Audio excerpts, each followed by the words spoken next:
Hello, and welcome to the first segment of OMNINVEST Investments interview series. I'm Gregory Piccinino, and I'm a board member of OMNINVEST, together with Maria Tenedo, a longtime emerging market portfolio manager. I'm extremely proud to have the opportunity to introduce today's speakers, Dr. Mobius and OMNINVEST founder, Roberto Tucci. I'd like to thank Dr. Mobius for taking the time to be our first speaker and share his views on the markets with the OMNINVEST community. Dr. Mobius has had an illustrious career as an emerging market investor, and in the view of many, including myself, he is the father of the emerging market asset class. After leaving his position as chairman of Templeton Emerging Markets, he set up Mobius Capital Investors and continues to be a major player in EM. I've had the privilege of being a broker to Dr. Mobius for over 2 decades, and I see him as my own investment godfather. Roberto Tucci, who many of you know personally, was a top-ranked analyst in the Latin American markets, a successful asset manager, and now the founder of OMNINVEST. I am proud to have worked many years with Roberto, and I was excited when he told me he was turning his vast talents and personal integrity towards creating an independent research platform to better serve the investment community and our listed companies. You can submit questions by clicking the question mark at the bottom of your screen, and at the end I will select common themes to address. So without further ado, I turn the mic over to Roberto. Thanks very much, Greg, for the kind words. And before we start, I want to thank again Dr. Mobius for taking the time, thanking our clients listening, and thanks MZ for the support. So thanks again, Dr. Mobius. I'd like to start with kind of a big picture question. So you have a reputation which is second to none for your thorough, bottoms-up investment process. I'd like to ask, how much of that has been changed with this new environment of, QE infinity, money printing, and quoting for John Templeton, the 4 most dangerous words in the world of investing are "this time is different." So is that still the case? How much this new environment changes your investment process? Well, thank you very much for having me today and for that nice introduction. It's great being with you and your investors. As regards to the methodology that we're now imposing upon the method of investment, actually things have not changed that much. In terms of the basic philosophy of looking at companies, looking for value, looking for bargains, if you will. The great thing about the kind of crash that we've had in markets around the world is that it gives us a wonderful opportunity to buy stocks that are very cheap. And that's exactly what we've been doing. And we benefited from that downturn where we were able to pick up very, very good value in stocks in different emerging markets around the world. So if you look at the performance of our Mobius Investment Trust or the Mobius CCAV in Luxembourg, you see that we've had a quite incredible recovery after some difficulty last year. So this time is different. We always say is the most expensive words in the world. And the reason why we say that is that it really is never different. We have bull markets, we have bear markets. Some of them last longer than others. Some of them recover faster than others. But the reality is that the human psychology has not changed. People tend to panic in bad times, and they tend to sell at unreasonably low prices. And then when the bull market starts, they tend to get too optimistic, and therefore they buy stocks at too high a price. But the good news is that we're now in a very nice position because we're in a so-called V-shaped recovery in the market. And I believe since the market is the leading indicator for the economy, we're going to see a V-shaped recovery in economies around the world, with, of course, setbacks as we go up this bull market. We've done a study of about, it's 8 markets around the world, in emerging markets and developed markets.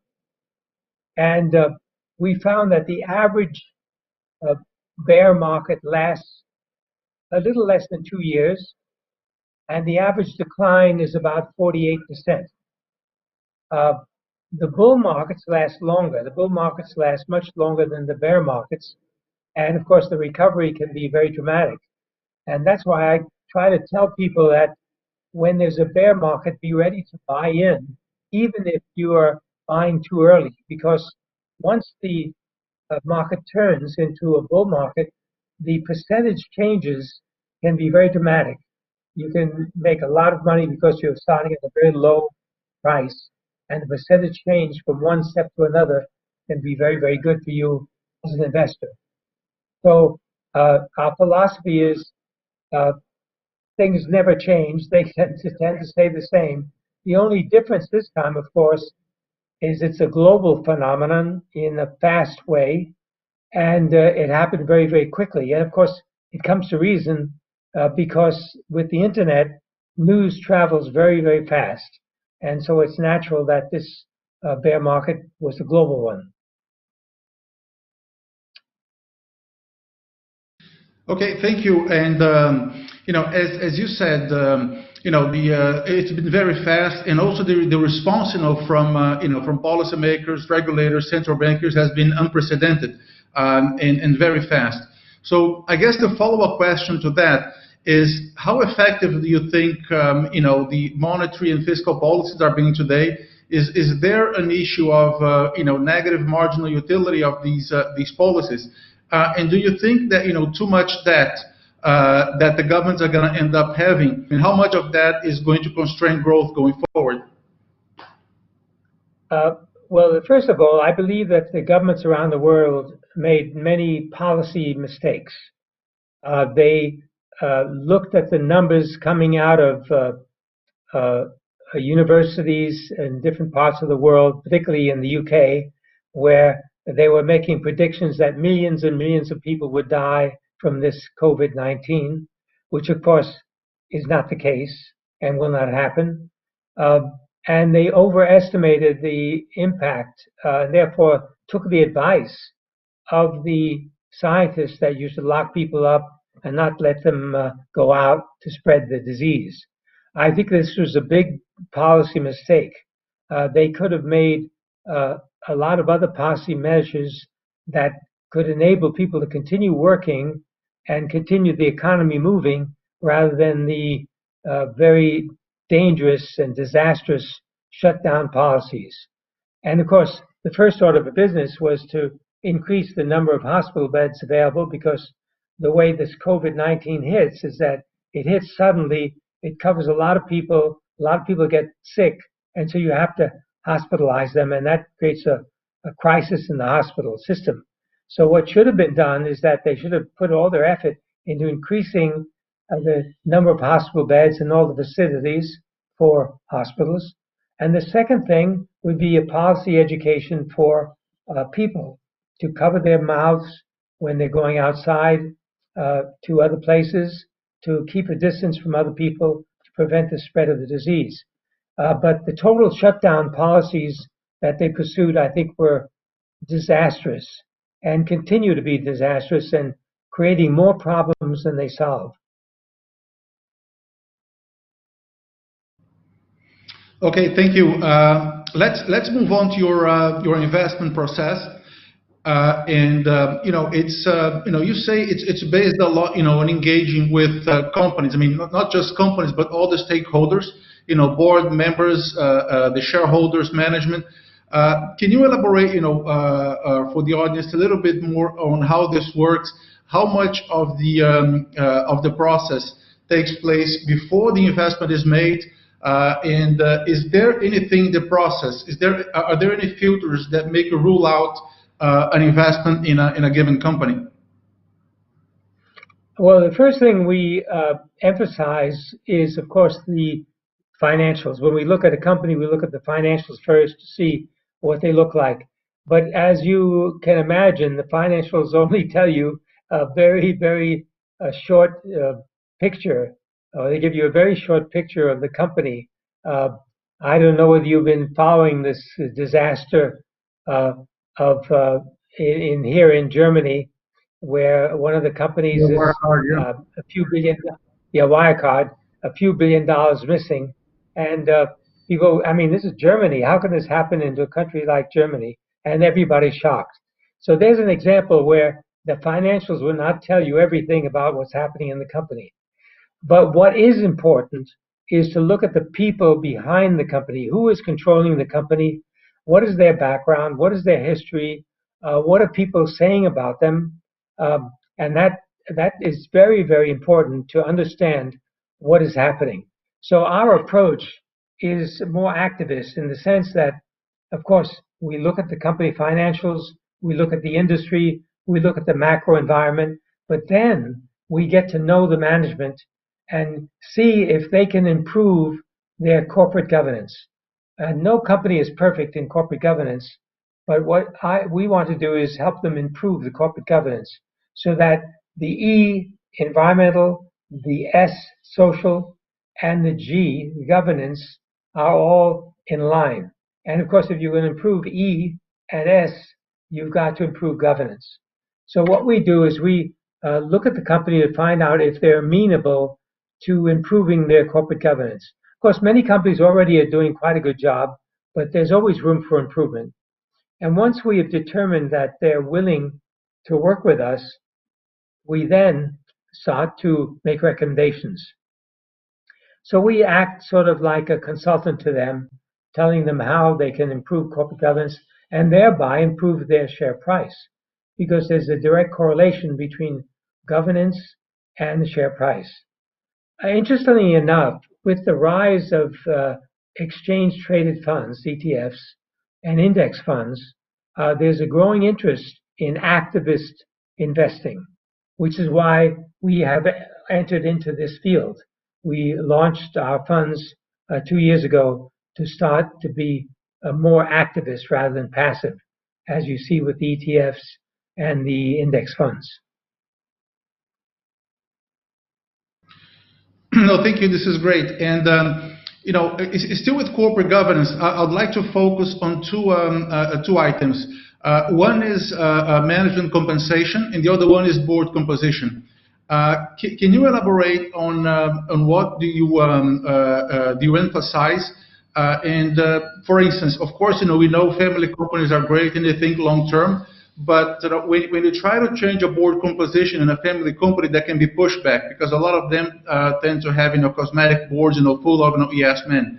And also with respect to management compensation, can you list a few examples of how you've been able to change management composition, and how do you see the balance between attracting people and making sure they're not too focused on meeting the next quarter EPS? That's very good and very important questions. First of all, we believe that managers should be incentivized based on the performance of the company. And by that, I don't mean the share price necessarily only, but in terms of the profitability of the company from a longer range point of view, and in terms of their ability to increase the return on capital employed. And one of the measures of this, in addition to the normal financial measures of return on capital employed, would be dividends. So we look at companies very carefully to see if they're paying out dividends to shareholders. And of course, in order to pay dividends, they've got to have a good return on capital, and they've got to have increasing earnings per share, profits per share. Increasing profits, of course, is very important. So what we want to do when we advise companies is tell them, look, your executives are getting highly paid, probably too highly paid for the industry, and their pay is not tied to their performance. Unless you tie pay to performance, you're not going to get performance. So that's very, very, very important that we have a system tying the compensation to the performance. And this, by the way, is something that filters down through the entire organization. If the managing director is paid according to the performance, his performance, the performance of the company, then people down the line also should have the same incentive and, of course, disincentive if they're not performing properly, to be paid according to their performance.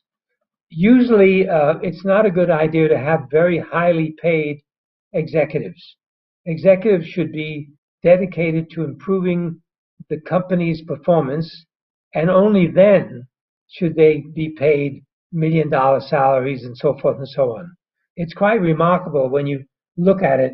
If you look at the last crash that we had, the housing crash, you have to ask yourself, how many executives are still in place earning millions of dollars when their companies did so poorly during that time? How many executives went to jail, as a matter of fact? By the way, in the case of Wirecard, probably some of these people are going to go to jail, but if you look at previous instances, there was not much accountability, and I think that's very important. Coming to the family companies, we do invest in family companies, and we found that there are a number of family companies, not all, but a number of companies are willing to change. There may be many reasons, but one reason is because the founder realizes that his children are not really interested or even capable of taking over the company. So what we do is we advise them, look, it's best that you turn this into a more professional company. Your family will benefit because the earnings of the company will do well. They still will have their shares in the company, but you should have independent directors rather than family members. Many of your family members are not interested, not capable of sitting on the board of the company, and as a result, the company will not do very well. So we've received a receptive hearing from a number of families when we told them that. It takes time. It's not going to happen overnight, but there is a possibility of change. And many of these family companies are very good companies, and the managements normally are good. So it's just a matter of small changes to create a more independent management. That's great. Thank you. And of course, we agree. Incentives are everything. And as I like to say, show me the incentives, and I'll show you the outcome. But let's move on to the E in the S, part of the ESG component. Looking at the environment and carbon neutrality and that kind of thing. Today, are there any sectors you rule out, irrespective of how good the company may be, in offsetting its carbon footprint? I mean, how do you go about the environment part of the ESG tripod? Well, normally we avoid the so-called sin industries, cigarettes, gaming, and that sort of thing. We're also very cautious about mining companies because mining companies invariably get into some environmental challenge that you've got to avoid if you can. Although we don't count them out completely. And we're generally open to any industry, but generally speaking, with the age of the internet, with the digitalization of companies around the world, companies that are not up to par in their technology are ones that we would avoid. In other words, if let's say they're a retailer and they're not selling online, they're only doing offline, that's obviously not a very good sign, because it means they're not up to par. Of course, there are exceptions to that, but generally speaking, we try to find companies that have a little bit of an edge on the technology front. Yeah, no, that's great. Remember, the Templeton policy, for my sell-side days of not investing in sin stocks. Now, moving on to the social part. There was, over the last month, everybody looking at, the Black Lives Matter protests in America, and people, raising the point about racial equality and diversity. First of that, was this already, a part of your policy, and have you engaged with boards before about not just race diversity, but gender diversity and child labor and equal pay and these sort of things? So if you can elaborate a little bit more on that. Yeah, in terms of gender diversity, we encourage companies in our activist stance to have women on the board, have representatives labor on the board, have a more diverse board structure. So that's something that we normally will do when we look at a company. Also, what we do is look carefully at the morale of the company. How do the workers feel about working in the company? Do they feel that the company is treating them fairly? Do they participate in the growth and success of the company? This is very, very important. And we like companies that have engendered a sort of family atmosphere among workers, so the workers feel that they have a commitment to the company. This is very, very important. So generally speaking, when it comes to diversity in the labor force, in some countries, of course, it comes naturally because in order to get people to come into the company to work, you cannot discriminate between different racial groups and even between men and women. If people can do the work, they will be hired. And so we encourage that, of course, with any company. Sometimes it's difficult to do that because of the nature of the work, but generally speaking, we encourage that kind of thing. No, that's great. And still on ESG, can you talk about the challenges of ESG investing in emerging markets, such as is lack of data an issue? How do you detect greenwashing?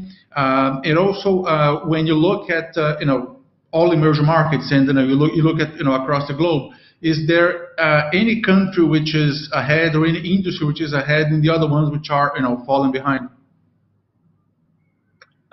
When you look at ESG and you break it down into its components and examine it closely, you'll find that it's always been with us. Even when we started in emerging markets in 1987, if we investigated a company, we had to look at whether the company was polluting the environment, because that's a risk factor. We had to look at how they were treated in society. What was their reputation in the society?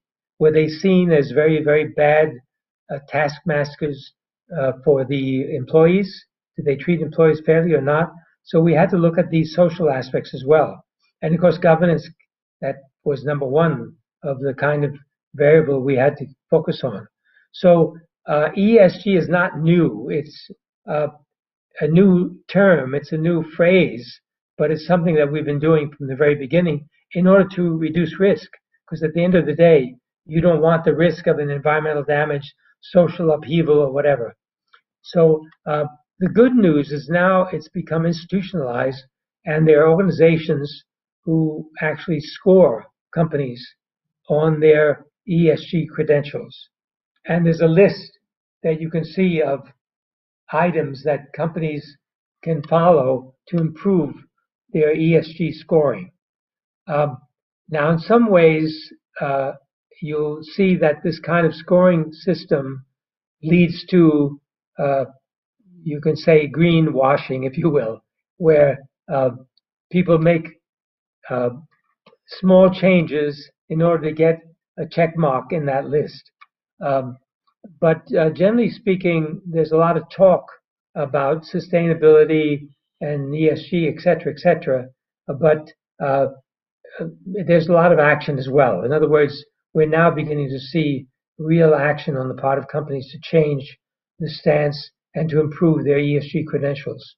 So I'm not too much afraid of greenwashing. The fact that people are even talking about ESG is a good sign. Okay, fantastic. Thank you. Now moving on, I remember in dealing with your analysts in the past, we always knew that you've had a great internal research capability and doing very thorough work. And from your experience of all these years and given what's been happening in the industry recently and regulatory changes, is there any way that the sell side can add value? And how can they do it? And or are we going more towards independent research? When I mean sell side, I mean broker sell side. Well, I believe the MiFID regulations, which try to separate trading from research, has been a disaster, frankly. It has not been good for the industry. Previously, small investors, small fund managers could get a lot of free research from brokers, which I think was very, very good. And now people have to pay for it according to the MiFID regulations. Of course, the idea of MiFID was to separate the trading costs from the research costs. But we now realize that you really cannot separate those two things, because if you're talking about small and medium-sized companies, number one, a broker is not going to cover that if it doesn't pay. And number two, you're not going to see these companies covered because the small brokers are not there anymore.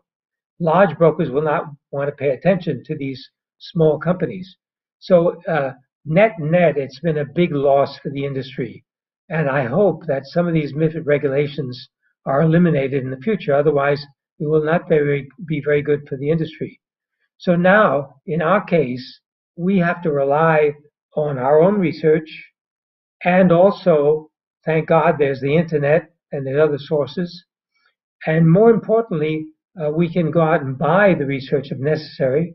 But that, of course, we can afford it, but many of the smaller investors cannot do that. So it's quite unfortunate, I believe. No, okay, thank you, Mark.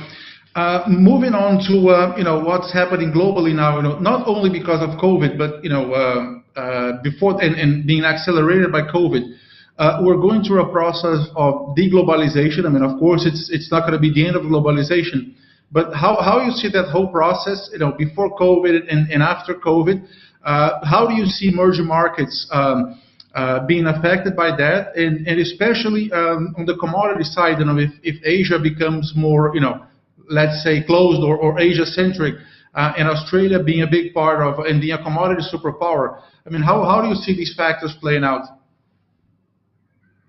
Well, first of all, globalization is not going away. We're living in a totally interconnected globe, and there's no way you can eliminate globalization. Yes, at the current time, people can't travel, and people have to be isolated in their homes or offices and so forth, but that's not going to last forever.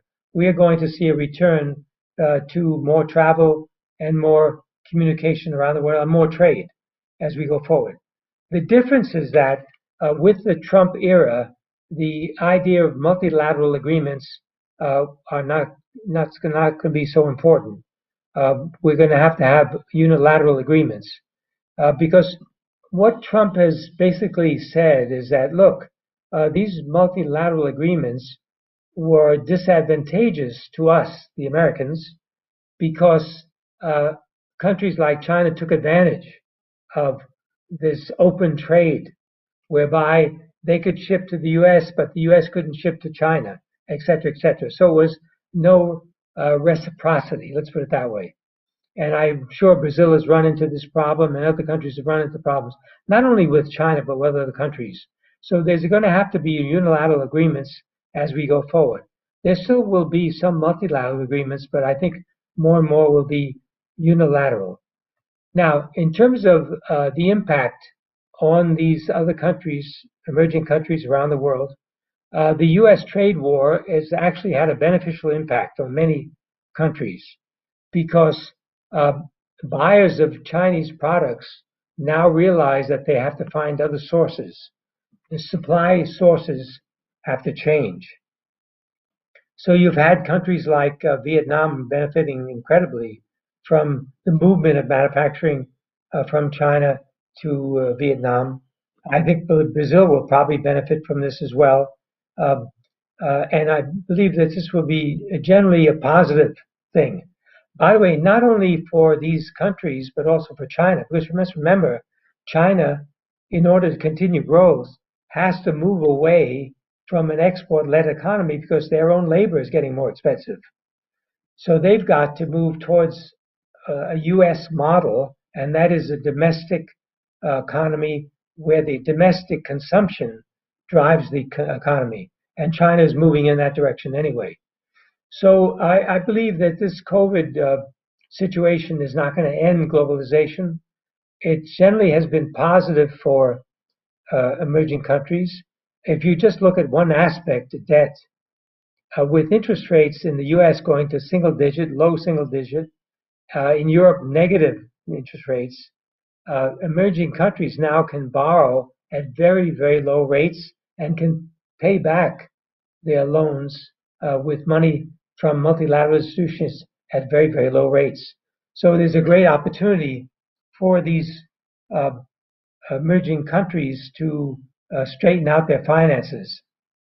Now, hopefully, they will take advantage to make the reforms that are necessary.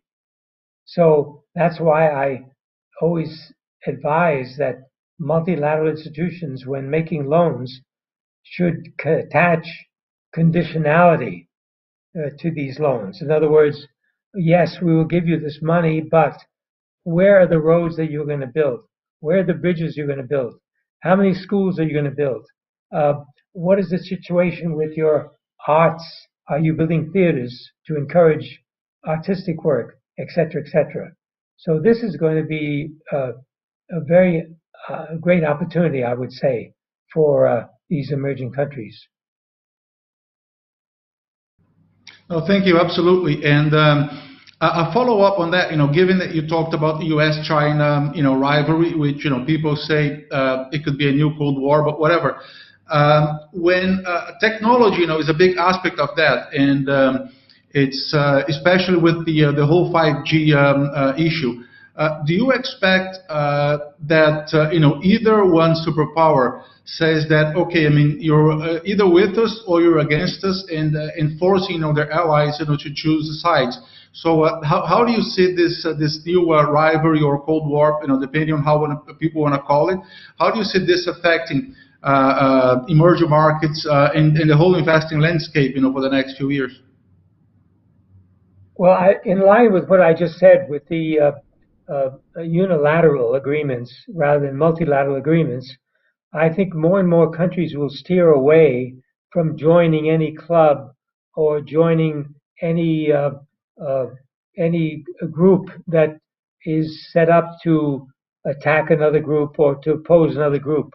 And I think that's true of U.S. and China. I don't think the Chinese will be able to harness countries around the world to support them in their disputes with the U.S. And the same is true of the U.S. The U.S. will not be able to harness countries to come in line with their thinking.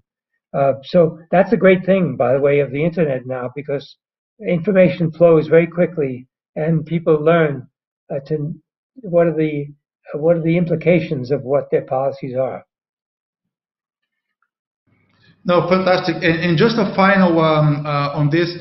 Are you a believer in the Belt and Road Initiative and also the topic of Eurasian integration? I think the Belt and Road Initiative by the Chinese has been very, very good for a number of countries.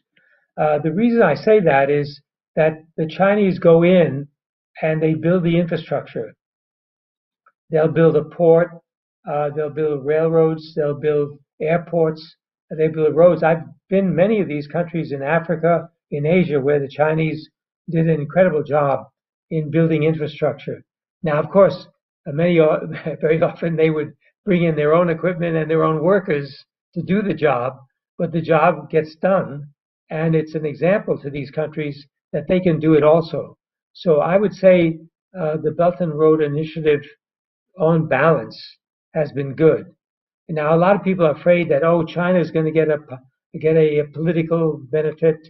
The countries will be tied to China, etc. I don't believe that will happen because these countries will change their policies according to what they think is right, not with what China thinks is right. So I think, generally speaking, the Belt and Road Initiative has been quite positive.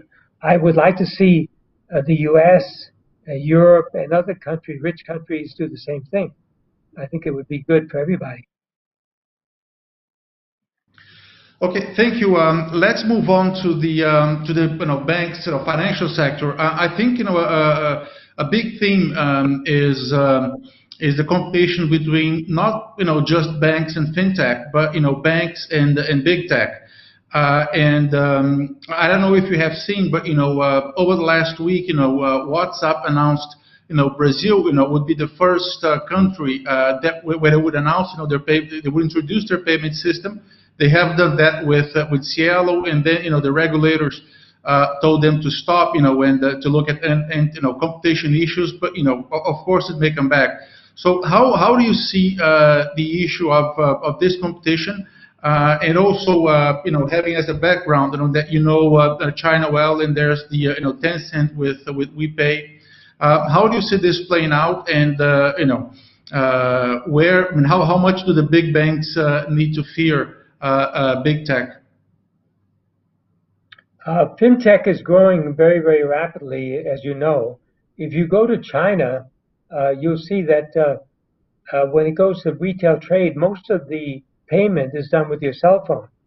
I was there last year visiting some colleagues, and we went out for dinner, and I wanted to pay the bill, but the restaurant would not accept credit cards. They wouldn't accept cash. The only way to pay would be Alipay or one of those payment systems using your cell phone. You don't even have to have a card. So this is spreading throughout the world. So FinTech is with us and will be with us for quite some time. The big banks, of course, will adjust. They will adopt the same systems, and they're, of course, very well qualified to do that. Of course, some banks are resistant because they don't have to. They don't have the fees that they would like to get. But FinTech will bring them other benefits in terms of client service, lending, etc., etc. So the adoption of FinTech is very much with us. And in the emerging markets world, it's moving faster because many of these countries don't have the other systems anyway, so there's no need for them to discard some of the old payment systems. They can jump from nothing to basically very efficient FinTech methods. So I believe that it'll be very important. And of course, what will happen is that the banks will gradually come around to that and increase their activities in FinTech and in automatic payment systems. And of course, the next step will be a currency based on digitalization. That would be the next big move. No, thank you. In your last interview, you said you were very bullish on China and India, and also positive on Brazil. So has that changed, because of COVID? And aside from your investment process of looking for value, how do you see emerging markets at the current point of the global economic cycle? Do you see commodities coming roaring back? How are you seeing things at that from that front? Yeah, I haven't changed my views on Brazil, India, or China. We are finding incredible opportunities in all three countries, and in addition to other countries as well. So those are the three top countries in our portfolio, in any case, and we'll continue to see good opportunities there. I believe at the end of the day, what we're going to be faced with in this current environment is a continuing recovery and a continuing differentiation between companies that have not adopted the latest technology and those companies that have. And that's going to be very, very critical going forward. So we have to be sure that we do the research so that we're exposed to the very best companies. That's great. So a last question before I open the floor to questions is exactly on that. How people adapt to technology, and it's about how do you see the world changing after COVID? So you can be an optimistic and say, okay, as soon as possible, we're going to go back to our old social habits, but there's going to be more smart working, smart living. It's going to be good for the planet and that kind of thing. So do you agree with that? And if that's the case, given that there will be lost jobs and industries that will be affected permanently, how does that change your investment process or the investing outlook? Of course, one of the lessons that we've learned from this COVID crisis is that a lot of things we were doing before were not necessary. In other words, it wasn't necessary to be in the office 24/7. It wasn't necessary for people to meet face to face. So those things are going to have an impact going forward. There's no question about that.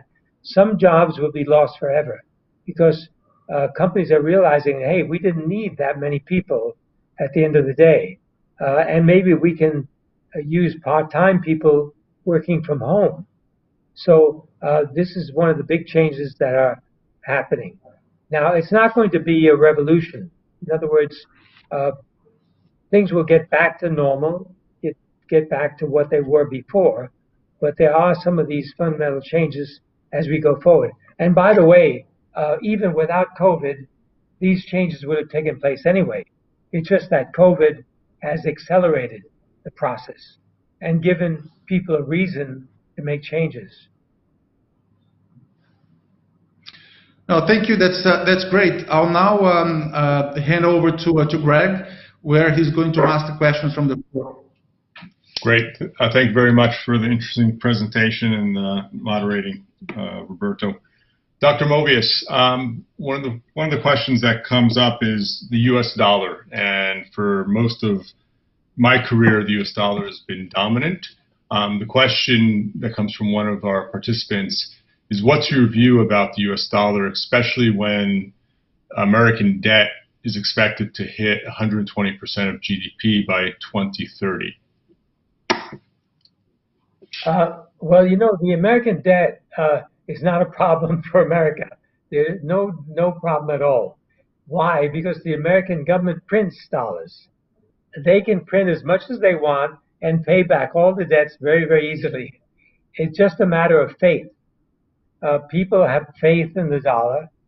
They're willing to buy dollar bonds because they know that if they cash those bonds, they'll get dollars that they can use, and so forth. So I don't understand why people worry about the U.S. debt.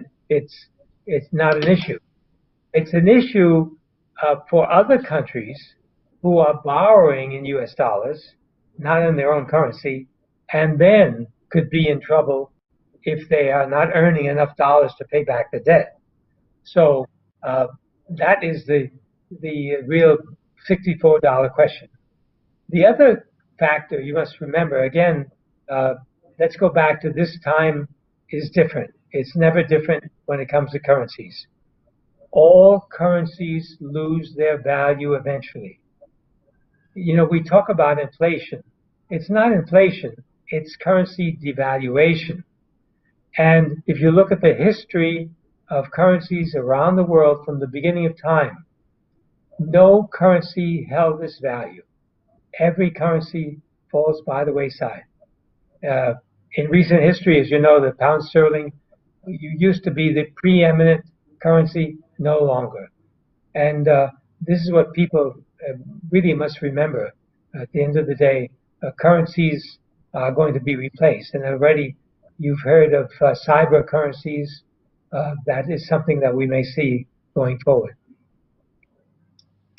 Okay, another question is specific to the REIT sector. Given what, quote, the new normal potentially could be, and you spoke about the elimination of jobs and the need to go to the office,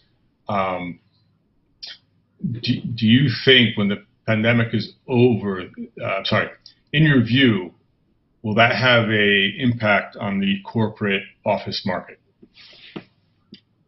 Yes, I believe that the corporate office market will be weak going forward, simply because people are realizing that they don't need as much space and they can do a lot working from home. So while the residential market, and again, it depends on the country, but while the residential market will do well, the office market will probably begin to decline and be smaller than it was in the past. Okay, and then there's a question regarding asset valuation, price of assets being detached from the real situation and real economy, and what your view of this, the effects of this dichotomy will be. And if that, depending upon your view, will that impact political stability? Well, if the lockdown continues in a very severe way, I believe there will be a lot of political strife, a lot of instability in societies around the world where these lockdowns are being implemented. You've already seen some demonstrations, but I believe there will be a greater political strife as a result of these shutdowns if they continue. Now, in terms of the valuations, again, it all depends on future earnings. As you know, there are a number of companies that have done very, very well in the market and not earning any money at all. But what the investors are looking at are the future earnings. What is the future going to bring to these companies? So if you look at this current crisis and the impact on these markets, you realize that companies that are able to use technology and take advantage of this current situation are doing better, even though their earnings may not appear to be very impressive at this stage. This will be something that we have to look at. You must also remember that the metrics used to measure companies are changing. In the past, we used to use PE, price earnings ratio, but that was when interest rates were much higher than they are now. We had interest rates at 5, 6, 10%. Of course, in Brazil, they were much, much higher. And in those cases, if you look at the interest rates, the interest rate is really this reciprocal of the PE ratio and vice versa. So in other words, if you have interest rates at 5%, the reciprocal of 5 is 20. So you can justify a PE ratio of 20 times. If interest rates go to 1 or 0, what is the PE ratio? What does it mean? Of course, the PE ratio can be infinite because you're looking at a completely different situation. So that's where we are now. That's the reason why people are focusing more on future earnings rather than on the current situation. Okay, and then a question as a former board member of a very large energy company and an investor in these companies globally. What's your view regarding greener energy companies' prospects compared to the traditional oil industry? The traditional oil industry, and by the way, it's not only oil, but coal. You must remember that in a place like India, I believe it's 70 or 80% of their electricity generation is coal-fired. So you must consider that these fuels are going to be with us for some time to come. Now, what is changing are two things. One, the oil companies are trying to find new ways to reduce the pollution when these fuels are being used. That's number one. There are a number of chemical transactions that they can do to reduce the pollution. And also they're moving more into gas, which is less polluting. There's still pollution with gas, but it's less than oil.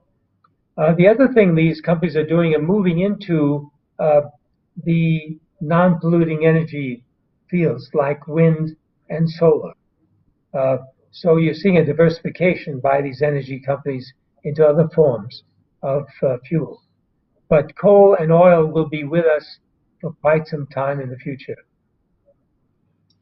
Okay, and then one last question that I'm going to ask, and it's primarily because we have a IR portal, and I know there's a number of IRs and corporate managements logged in.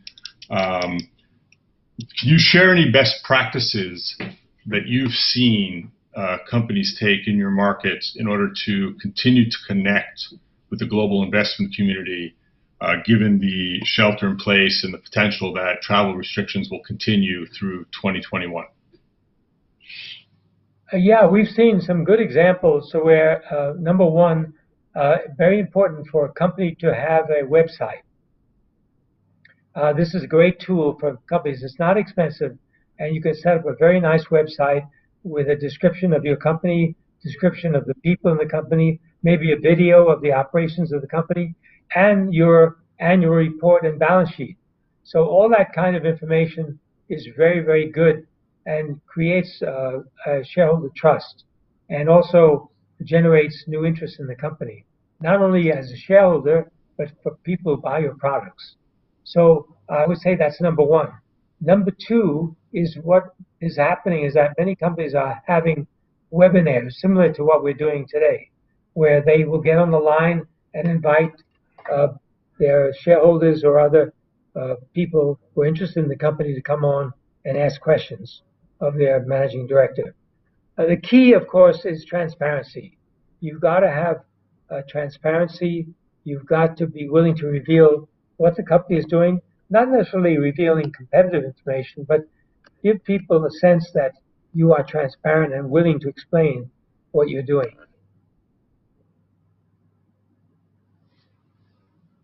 Okay, I said there'll be one more. I'm going to throw one more question in because there's been a number of them coming through, but this one does seem to be pertinent, and then we're going to let you go as promised. What are your thoughts about deflation and the impact that might have on emerging economies? I'm so glad you asked the question because I'm just going to come out with a book about inflation. I'm calling it The Inflation Myth and the Wonderful World of Deflation. And in the book, basically, I say, look, there is no inflation. The inflation numbers are not very accurate to begin with. They're not very well collected. That's number one. But most importantly, we're in a world where things are getting cheaper, not more expensive. And even if you use the devalued currencies, wages are going up faster than prices are going up.